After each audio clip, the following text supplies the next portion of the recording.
iPhone 4 is. Yeah, today, what a crappy little phone this is. I mean, iOS 8 or 9, super dang slow, can't even activate at this point. So what do you do with this thing?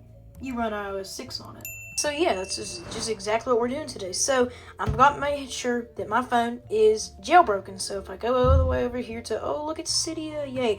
I ran the Carbon jailbreak to get this all jailbroken and stuff. And by the way, I cannot get the colors to match up exactly, but hopefully they'll be good. So if you want to use this as a guide, I'm kind of going to be going in and out between guide mode, just screw around mode. So you want to make sure that you have Cydia installed. So go to carbon.sep.lol and make sure that you have Cydia installed there, because if you don't have installed Cydia, you can't even do this. So you want to make sure you go to your search bar and you want to type in open SSH.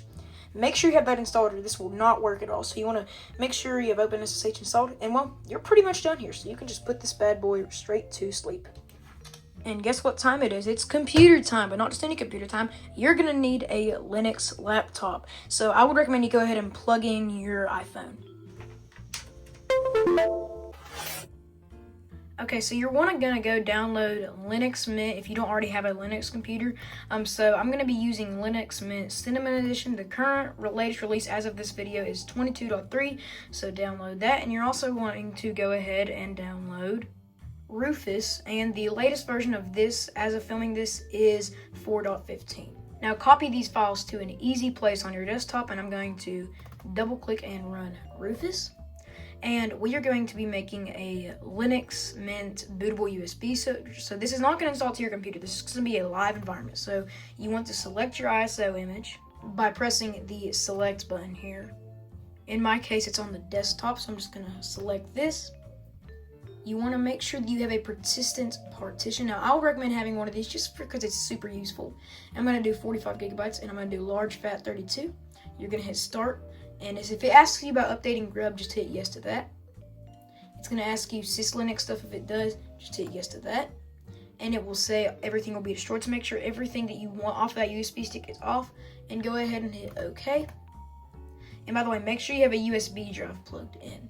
And now it will start. Here we are on iOS 6. Now I've already went ahead and done the region setup and the Wi-Fi setup. So I'm going to see activating. You will not see that. Now, as you can see, it says could not activate iPhone. That's because we are not done with legacy iOS kit. Now, with the phone plugged back into your Linux computer, you want to go down to useful utilities and you want to select SSH RAM disk.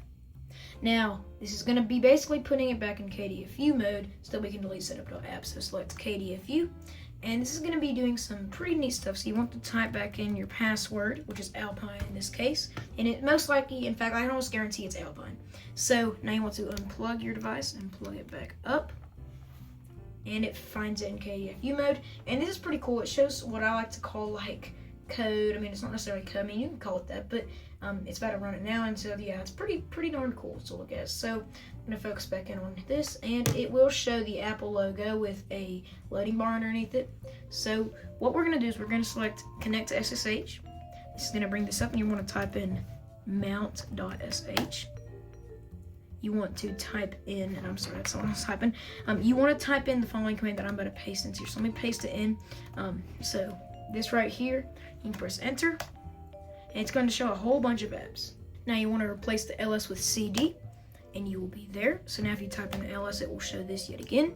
Now you want to type rmrf setup.app, press enter, and this will say it is a directory. Now type in rm-rf setup.app, that should delete. So if you type in ls, you will see all the apps in here, and setup.app is no longer a thing. So I believe you can type sync. Now you want to type exit.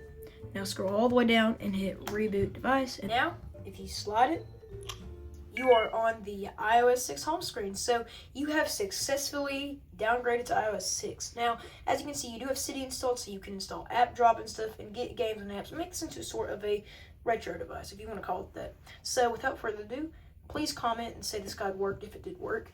Like, subscribe, and I'll catch you guys in the next one, and bye.